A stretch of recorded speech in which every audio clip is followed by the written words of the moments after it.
Hello everyone, and welcome to the Take Charge Today Financing Higher Education webinar. We are so glad you are all joining us today.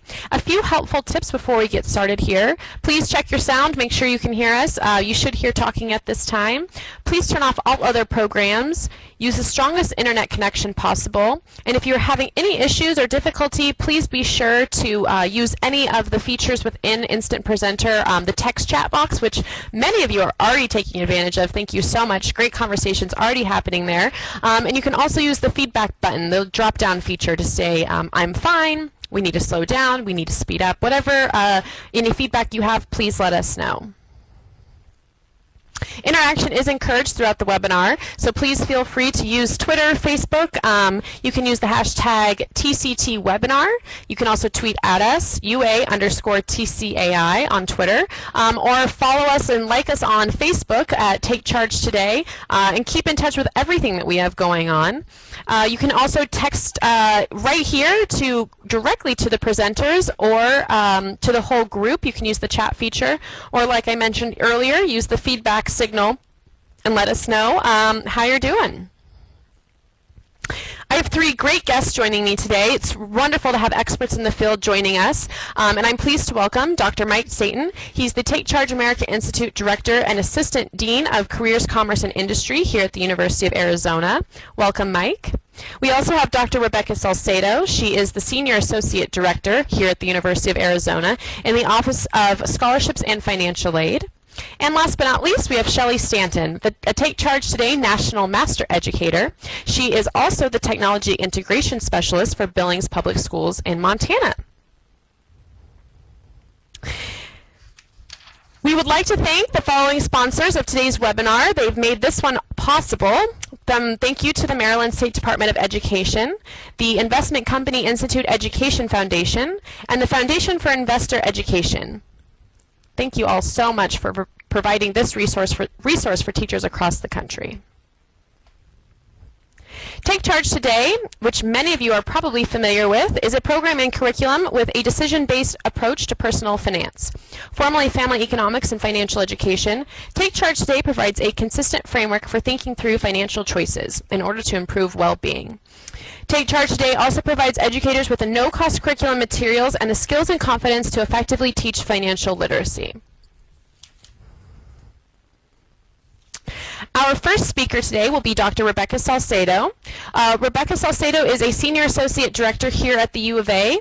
She is with our Financial Aid Office.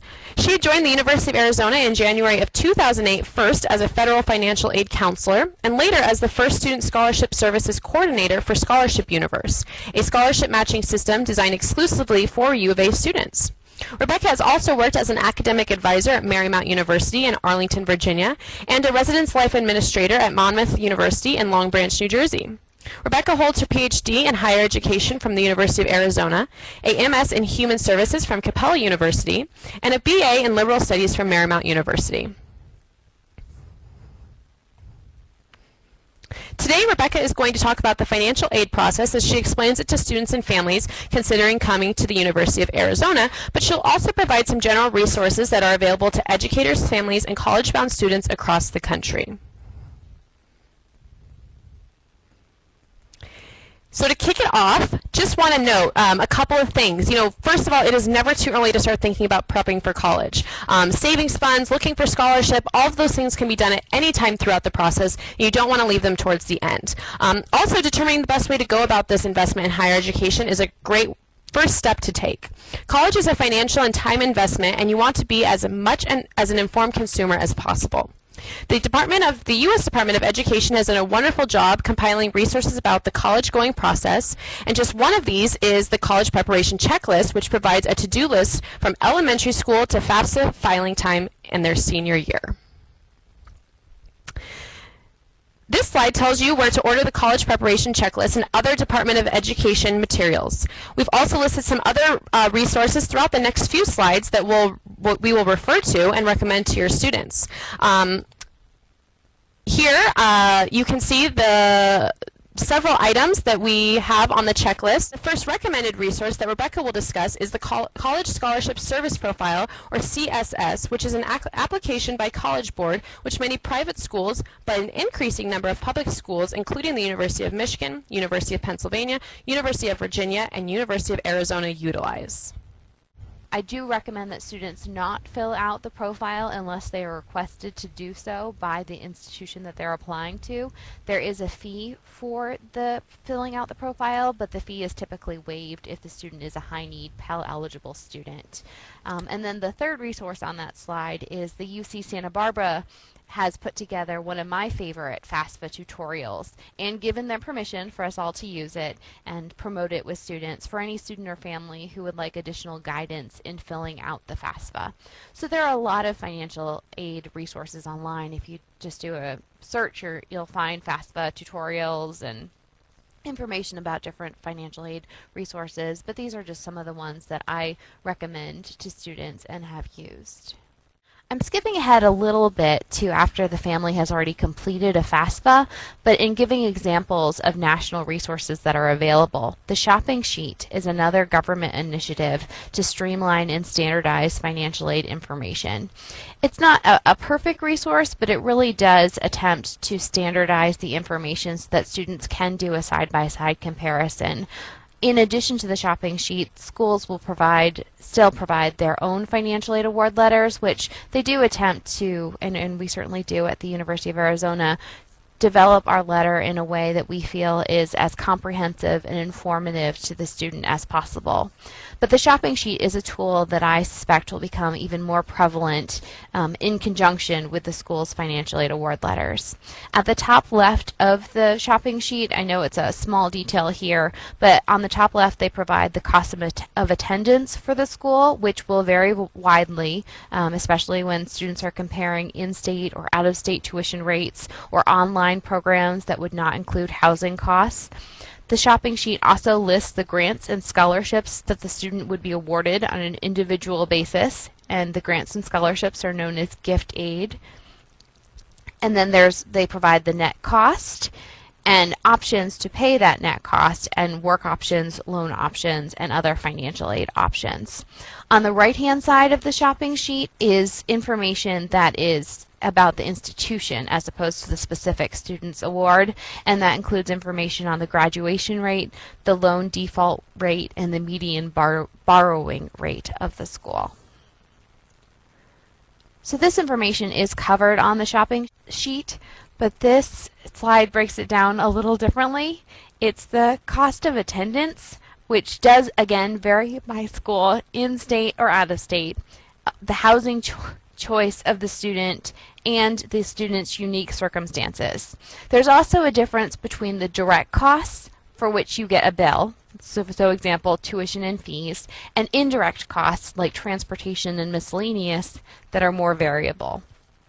In this example, you can see that students living with their parents are estimated to spend less on room and board, but perhaps more on travel, such as gas or transportation expenses, than students who are living on campus.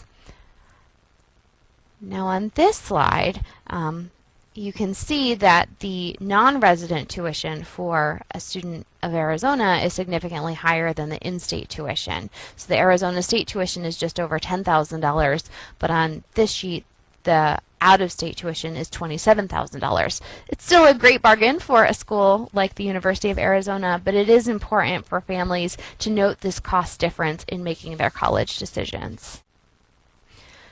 So families have been dreaming and planning of college for years. Senior year comes along and they've applied to the various colleges that the student would like to potentially attend, and it's time to actually apply for federal aid. The FAFSA stands for the Free Application for Federal Student Aid, keyword being free. It is available January 1st of each year for the next year's cycle. So this January it opened for the 14-15 academic year. Students and their families fill out the FAFSA using the previous tax year's estimates. Not everyone has their taxes done in January or even by March 1st, which is the priority deadline for many schools. So families should use tax estimates and then update their FAFSA data after they have filed their taxes. When families fill out the FAFSA, they put the codes for the schools that they would like the data sent to. Schools cannot access this data unless their school is listed. One FAFSA question I frequently get is, my child is 18 and I don't claim them on my taxes. Do I have to provide parent data on the FAFSA? And my answer is generally yes. Federal regulations are that students are considered dependent students until they're 24, married, have children for which they provide 50% or more of that child's support, are active duty military, a veteran, legally emancipated, or a graduate student. So unless a student meets one of those independent student criteria, which again are all listed on the FAFSA, the parent data does need to be included. And again, there are financial aid professionals at schools happy to speak to anyone who might have a unique circumstance. Between completing the admissions application, for some schools the CSS profile, and filling out the FAFSA, the types of aid that a student is looking to receive are scholarships, grants, federal work study, and loans. Scholarships and grants are called gift aid, and the student does not need to pay them back, whereas federal work study and loans are called self-help aid, meaning there is a work or a repayment component. There are different types of grants. The federal Pell Grant amount is the same for every school across the country, but state and institutional grants will vary greatly. The Teach Grant is for individuals who plan to teach in a high-need field in a low-income school. Again, there's details about this grant and other grants available online, and especially through the school's financial aid office. I really can't say enough good about federal work study. Sandy Baum has published studies that students who work a moderate number of hours on campus are more involved, they have higher grades, and they're more likely to graduate than students who don't work or work off campus. There are campus employment opportunities really on most campuses, and there usually are jobs that are federal work study or jobs that are not federal work study. The benefit for students who receive federal work study jobs is that when they fill out the FAFSA the next year, their income earned, while it is listed as wages, is also listed as financial aid. So it doesn't factor into the student's expected family contribution, which determines their grant eligibility in the next year. There are loans for students and loans for parents. Student loans are either subsidized or unsubsidized. Subsidized means the government is paying the interest for the students while they are enrolled in school. For the unsubsidized loan, the interest is accruing while the student is in school, but for both types of these student loans, the student does not need to make any payments until 6 months after they graduate, unless they drop below the half time in which their grace period would begin. Students are offered amounts that are capped based on their grade level or year in school. So a dependent freshman is able to receive $5,500 of student loans, whereas their junior and senior year they're able to receive a little bit more, $7,500. Independent students receive slightly more, and their annual cap is $12,500 for juniors and seniors. There are new regulations on subsidized loans, and actually this goes for Pell Grant as well, that students are limited to receive aid no longer than 150% of the published length of their program. So if a student is enrolled in a 4 years bachelor's degree program, they will only be eligible to receive Pell Grant or subsidized loans for 6 years of full-time enrollment. And again, all this is being done with the intent to incentivize students to graduate in a timely manner. There are loans for parents, and they are not capped in the same way that student loans are. They are instead capped by the cost of attendance for any given year and institution. They are credit-based, not debt-to-income ratio, but they require an adverse credit check. The Parent Plus loan can also request it to be deferred, but interest would be accruing during that whole time that the student is enrolled in their degree program. And I highly recommend that parents considering borrowing a Parent Plus loan calculate the monthly repayment amount for the amount of loan they intend to borrow over the course of their child's degree program. The aid package is awarded 1 year at a time, but families want to ensure that they have the resources necessary all the way to degree completion. So that's a brief overview of the financial aid process from an institutional perspective. But at this point, I would be happy to answer any questions that the participants may have. Or Sure, Rebecca, and this is Mike Staten talking now. Thanks for that great overview. As we wait for some questions to come in from participants, let me just take the opportunity to ask you a couple of questions. It's wonderful to have an actual financial aid officer here to share insights with us. And I know you're from the University of Arizona as we sit here on campus today, but there are lots of commonalities across institutions with respect to costs involved and certainly with respect to the processes. Certainly most public institutions have a difference between in-state and out-of-state tuition. But the cost of living may have a little more commonality across locations. So let me just step back and ask a couple questions related to that.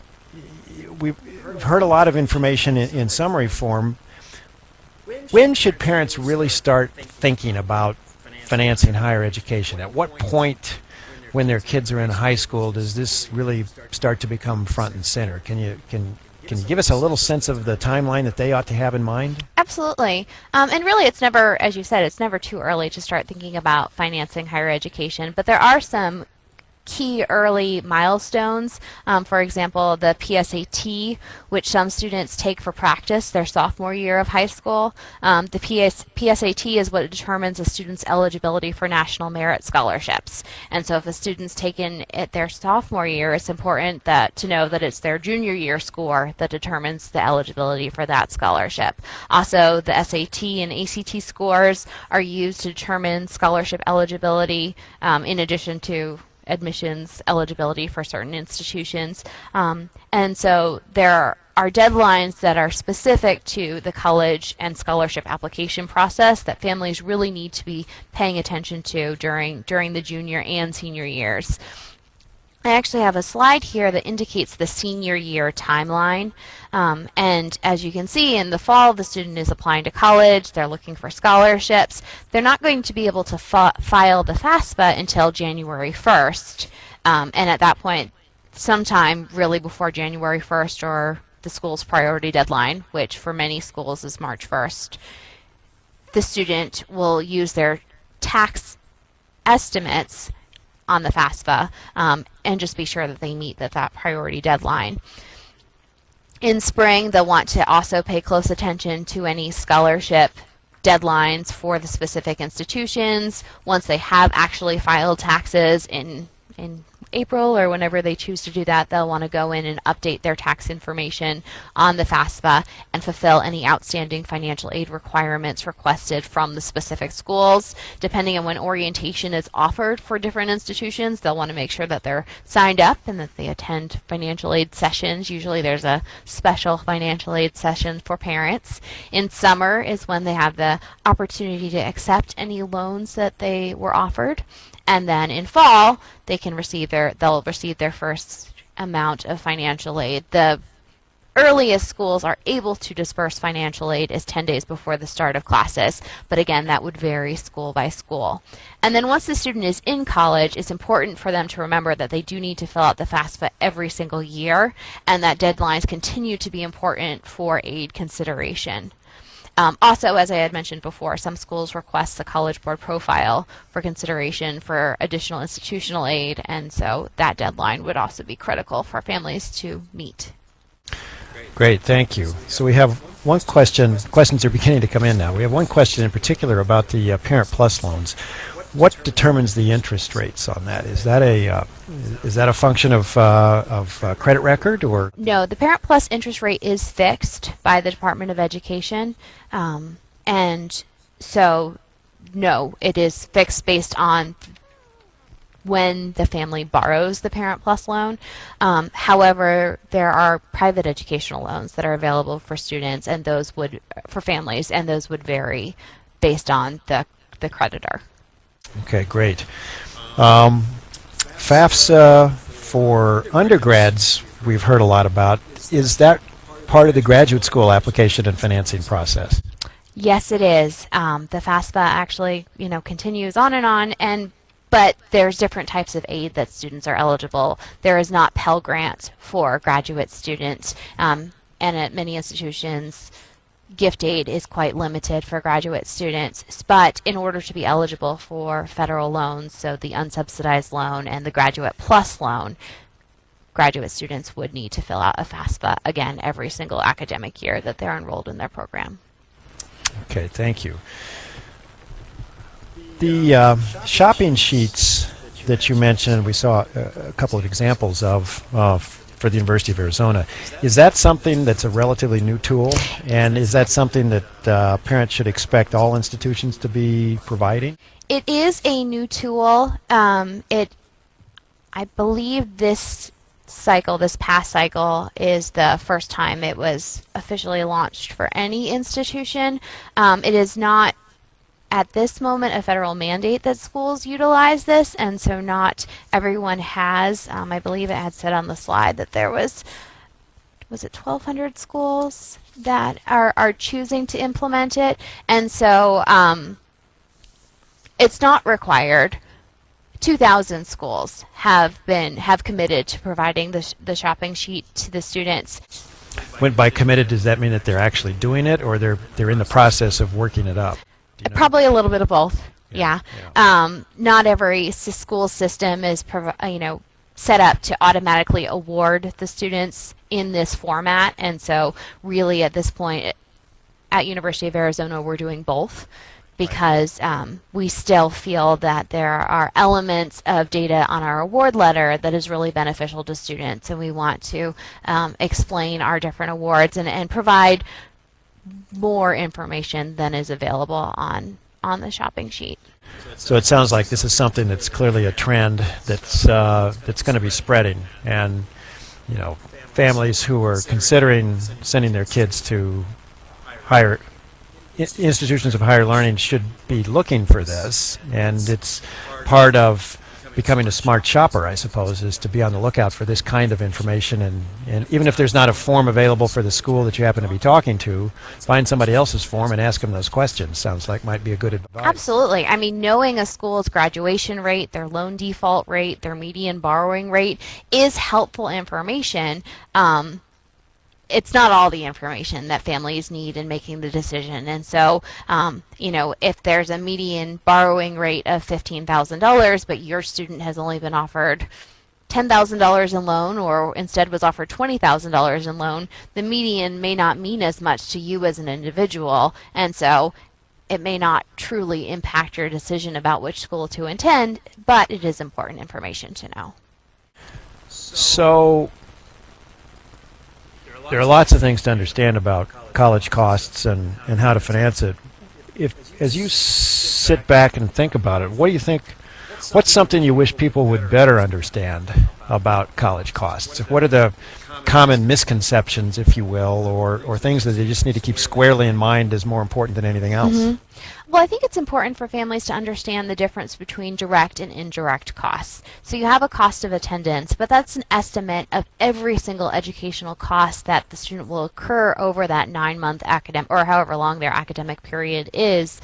And so it's important to know, what are you going to get a direct bill for, and what are things that you can budget and save for differently. For example, at the University of Arizona in the past years, our cost of books has been $1,000 for the academic year. For students who are borrowing their books, buying used textbooks, sharing books with their friends, they may not be spending $1,000 or $500 per semester. But for students who are in a program like an art program where they have a lot of supplies, and they actually might spend more than that. And so realizing that there are components to that cost of attendance that really should be tailored to the student's unique circumstances. And the other thing is just understanding the role that credit-based loans play in the financial aid package.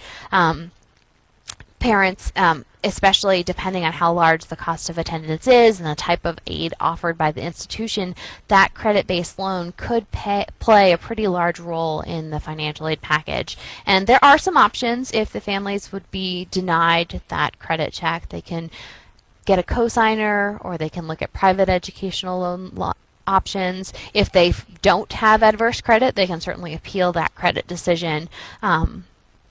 But again, to be an informed consumer and to factor in that the larger a school's cost of attendance, the more credit the more it's likely that credit-based loans will be a part of that financial aid package.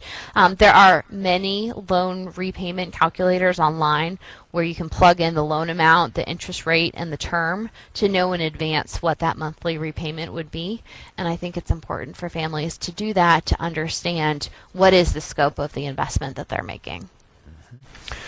So let me ask you a question now that may be tough to answer in a general way, but let's suppose I'm a parent of an 18-year-old high school senior and looking to attend a university next fall, but looking further out over the next 4 to 5 years that it's likely to take to finish. How much stability can I expect when I get that first financial aid package offer from the institution where my son or daughter wants to go? And it has certain components to it. Over time, over the next 4 or 5 years, how much stability can I expect in that package? Is that likely to change a great deal? Am I just rolling the dice every year as to what it's going to look like? Can you talk about that a little bit? That is a hot topic in higher education right now, is the growing cost of education and the stability of that cost, or predictability also of that cost. And it's something that schools are continuously challenged, and part of it is schools make their budgets and their financial aid modeling based on the resources that they anticipate having. And so in certain states where there's shifts in resource allocation from grants that they're receiving, national grants, I have to tell you that the sequester hurt research institutions that thrive on grant funding, and to have the institution continue, the funds need to come from somewhere, and certainly not that increasing tuition is the answer, but that's some of the rationale behind why the cost of education has increased from a student perspective. It's been because resources from other sources has been decreasing into the institutions. Yeah, as we think about it over certainly the last 5 or 6 years, first we had the recession. Mm-hmm. Many states had severe budget cutbacks that impacted higher education, tuition hikes, and then Right. sequester from the series of budget battles Right. in the last couple of years does render a certain random element into It does. into what we're looking at in terms of aid packages, But- even just the price of education, let alone aid. Right. So I think from a family's independent, from a I want to know for my child how I should perhaps budget, is I would look at the state or look at the institution that the student is looking at attending and see what their tuition increases have been over the last 2 years, 5 years, as long as you can get that data. And at the University of Arizona, we've published our cost of attendance, and that's easily available on our webpage. And so you can see what the cost increases have been over the past few years and basically multiply it out. So if the school has been raising tuition at roughly a 2% rate, what would a 2% increase for the next 4 years mean? Another huge thing for families to think about in saving costs is there's a big difference between the cost of a 4-year degree and the cost of a 5-year degree. Exactly. And so proper planning, good academic advising, going to school and knowing that the courses that they're taking are leading to a degree, and this is how long it will take them to complete this degree. That could be a $20,000 savings, which is going to be a lot more impactful than the 2 or 3% tuition increase. That's an excellent point right there. Some of that cost is within your control, Right. As a consumer, and just stay on task. Yes. All right. Well, Rebecca, thanks so much for that information. At this point, we're going to shift gears a little bit, and I want to introduce to you Shelly Stanton. All right. Educator. Thanks, Shelly Mike. is- What we're talking about today, paying for higher education. And those are the attributes we're going to focus on today, is the lesson plan of paying for higher education. As with all of our lessons, and I was excited to see that so many of you are active users of our curriculum, this lesson also has a PowerPoint information sheet, which we use as the student textbook, a well-written lesson plan that's full of student interaction and technology. So all of the following slides you're going to see from me are actually pulled right from the PowerPoint that you can download for free. All of our curriculum focuses on main principles, and the one that is so important to me is present self impacts future self. So the lesson starts out where students look at the pros and cons of receiving a higher education. This is facilitated with the teacher also looking at the downfalls of cost and teaching the students to have restraint so that they can achieve their dream. After the student's self-reflection of pros and cons and the introduction of initial costs, participants are given a plan as well as exposure to the resources to financially prepare. Throughout all of our curriculum, discussion is recommended, and in the lesson plan there's pull boxes, as you can see here, which helps the teacher facilitate this discussion. Often students are just sort of overwhelmed by the idea of cost of college. So to help students comprehend, they are assigned the role of academic and financial advisor, just like our Rebecca today. They are given a scenario about Amani. And while looking at Amani, they look at what her dream is and what they need to do so she can achieve her dream. They focus on the realities of cost. This requires them to analyze things, trade-offs, opportunity costs, the difference between in-state and out-of-state programs, just as Rebecca has mentioned to us. And in the slide that you receive as a teacher, you can see how different the costs are. There are multiple examples in the lesson and several teaching methods so you can use your own style to reiterate the content that Rebecca shared with us earlier today. Once again, focusing on future self, the students are given the task of searching for scholarships. To provide all students with this mission, it is suggested to first use Amani as the focus, just for those few kids that believe they aren't capable to get scholarships. One of the most powerful components is the dissection of the FAFSA.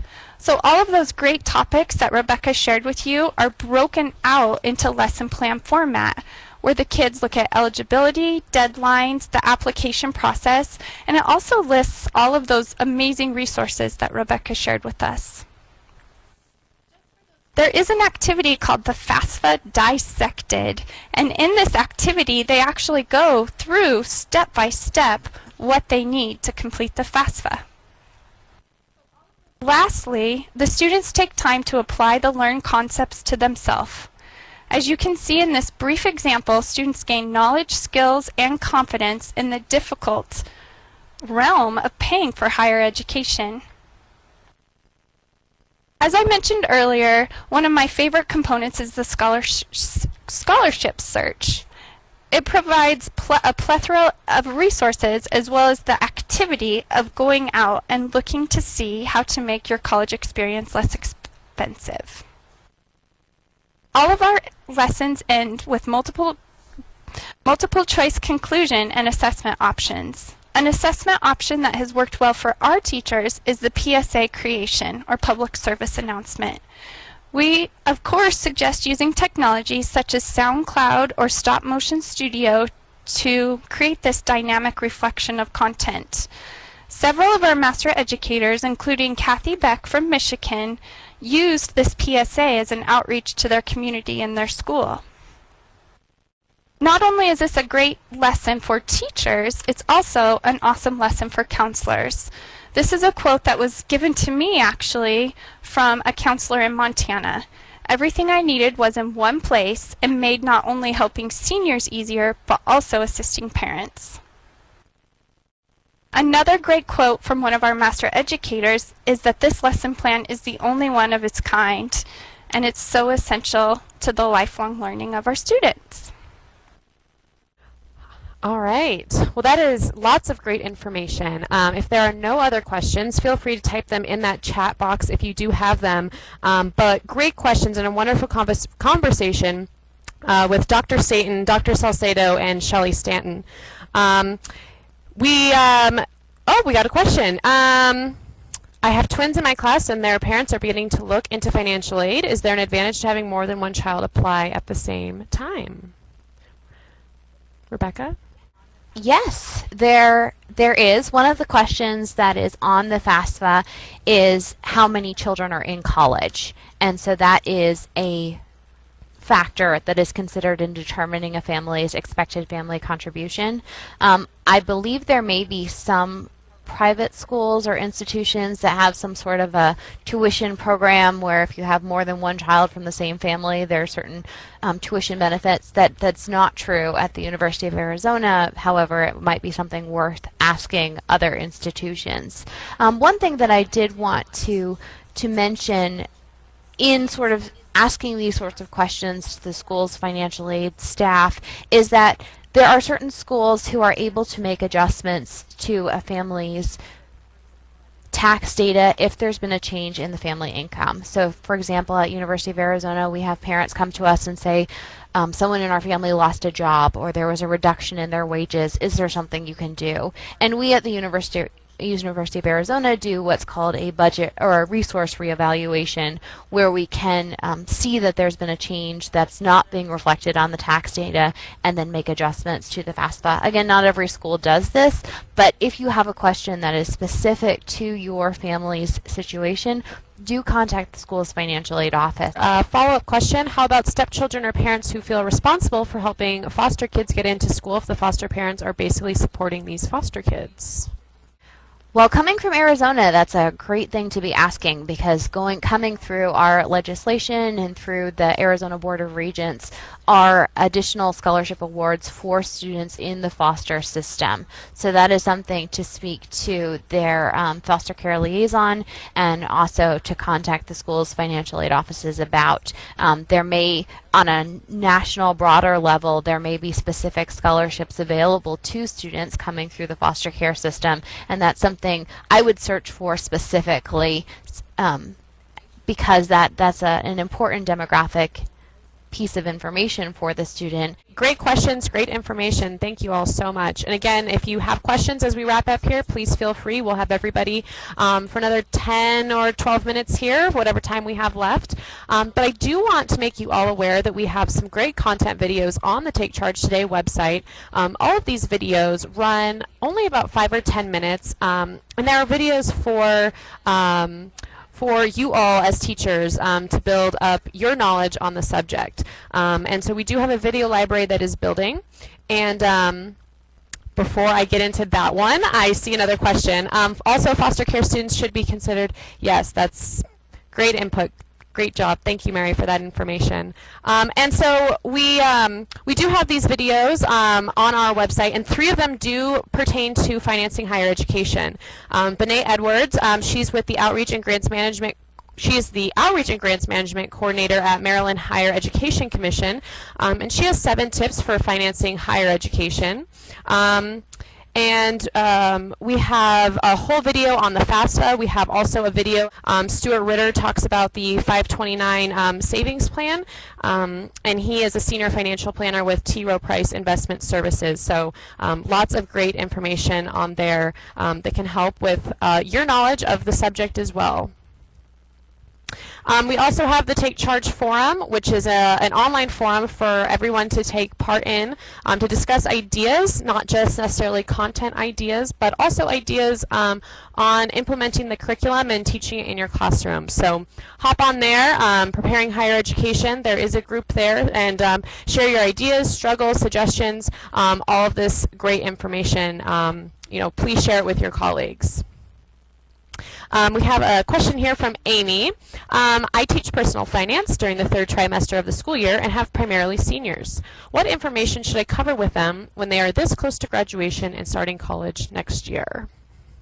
One thing that I would recommend that they do is that they are in close contact with the school's financial aid office, assuming that they filled out the FAFSA, they've sent their information to various colleges, and they're still in the process of choosing which college they want to attend, it's important to make sure that they've received the most accurate and up-to-date financial aid package. And certain schools will request additional information in order to provide that package. And so I would have them make sure that they're reading the emails that schools might be sending them, answering any open requests for documentation so that they understand the process. Alyssa from Washington also says that one of the best topics is just the credit basics. As they start to go out on their own, what is a credit card, and making sure that they have the information that they need to put them on their 2 feet as they go out into the real world, into college. So that's great information. So we're just about wrapped up here. If there are no other questions, we really appreciate you all joining us this afternoon, evening, depending on where you are in the country. Please fill out our survey to provide us with feedback about today's webinar. We really, we want to improve these and make them the best that they can be, whether it's with topics, information, technology, content. We want to hear from you, so please be sure to fill out that survey and let us know. Well, with that, I just want to say thank you again for joining us, and we will talk to you all soon. Thank you all.